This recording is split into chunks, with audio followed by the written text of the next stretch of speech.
अस्सलामुअलैकुम दोस्तों। आज हम लोग सीखेंगे जी you pronoun. You pronoun English के यू लफ्ज़ है, उसका अगर हम लोग उर्दू में तर्जुमा देखें तो उसका आप, तू, तुम, उसके तीन मीनिंग हो जाते हैं। वो उसका मतलब तो बेसिकली ये ही है, लेकिन आप बेहतर जानते हो वो डिफरेंट सेंस में डिफरेंट जगह पे इस्तेमाल होता है जी। तो इसी तरीके से जापानी में यू प्रोनाउन को कहने के 5-6 तरीके हैं। उनकी आज हम लोग एग्जांपल्स और डिटेल्स समझने की कोशिश करते हैं।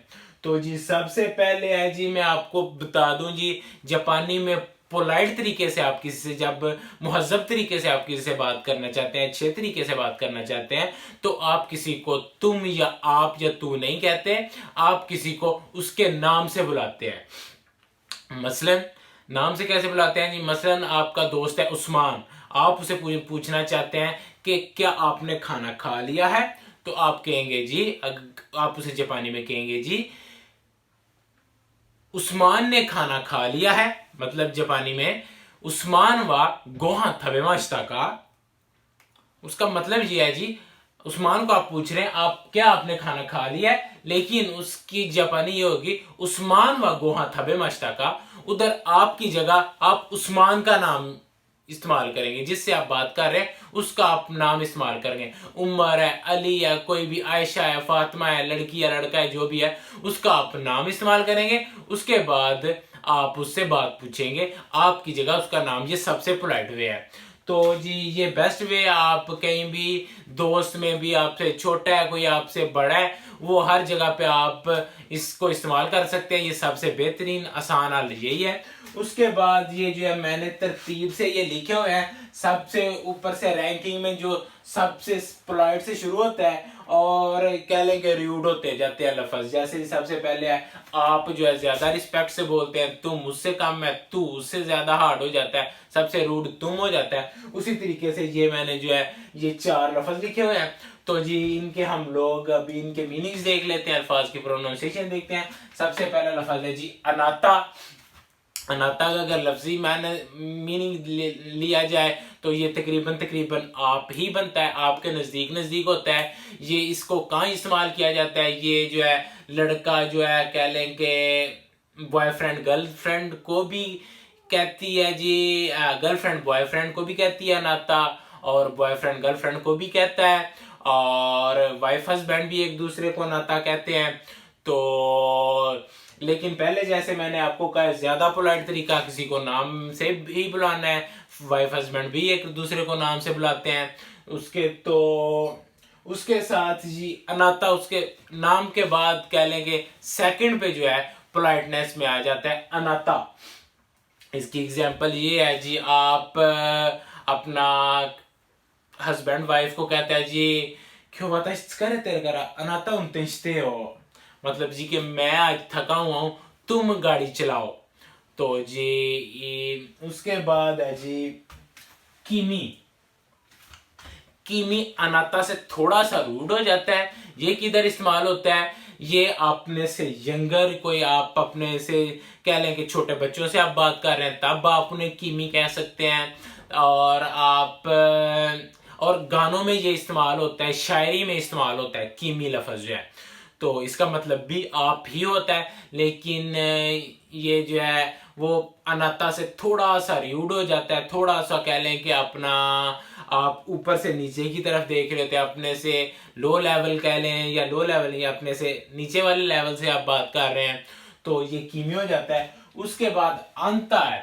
अंता जो है कीमी की एग्जाम्पल होगी जी, कोई कैसे कोई गाना या कोई अपने गर्लफ्रेंड को कहता है जी कीमी तो अत्ते नहीं करा कोई समिश का तंद है, और मतलब मैं तुमसे नहीं मिला इसलिए मैं बहुत लोनली फील कर रहा था। तो जी उसके बाद अंता कीमी से और ज्यादा रूड है। अंता भी कह लें कि अपने से लो लेवल कह लें कि ऊपर से नीचे की तरफ बात की जाती है, तब किसी को अंता कहा जाता है। मतलब कि वर्क सीनियर जो है अपने जूनियर्स को अंता कहते हैं। या फिर कह लें कि कोई जो पेरेंट्स हैं, वो कोई माँ जो है अपने बच्चों को कहती है, ये थोड़ा सा फेमिनाइन हो जाता है जो है ना। अंता थोड़ा सा कह लें कि लड़कियां कह लें कि फीमेल ज्यादा इस्तेमाल करती हैं।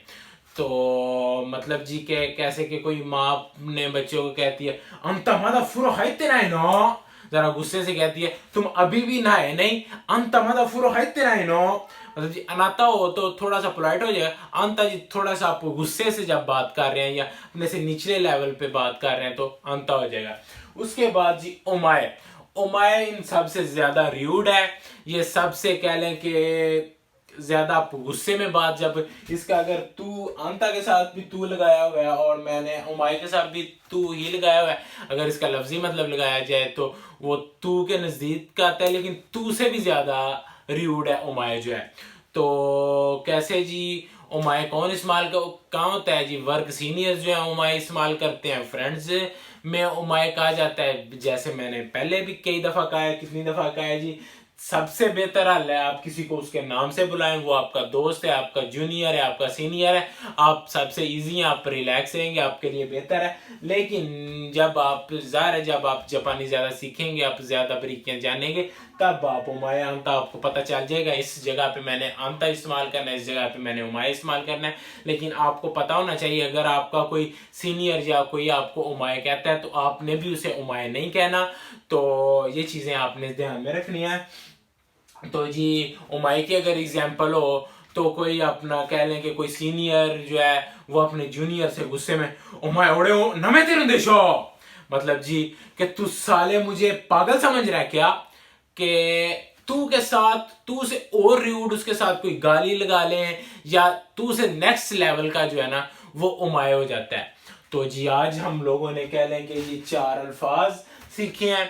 तो एक इनसे बाद उमाय के नेक्स्ट लेवल पे एक आता है जी थेमे, उसके बाद आता है जी ओनोरे। तो थेमे लफ्ज मैंने 3-4 साल में मैंने तकरीबन 4 दफा सुना है, तो इसलिए इसका मतलब है जी वो लफ्ज बहुत कम इस्तेमाल होता है।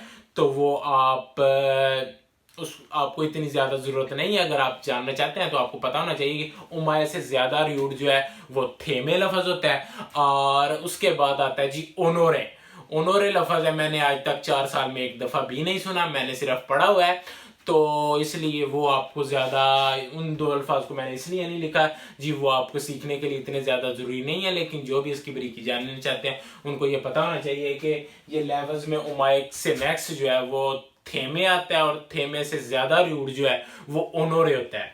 तो जी एक दफ़ा फिर हम लोग इनकी प्रोनाउंसिएशंस और थोड़ी सी जो है ना इनकी रिवीजन कर लेते हैं। सबसे पहले मैंने बताया जी नाम से आप बुलाते हैं किसी को, आप उसको उसके नाम से बुलाते हैं, वो सबसे ज्यादा अच्छा स्टैंडर्ड वे है, पोलाइट वे है।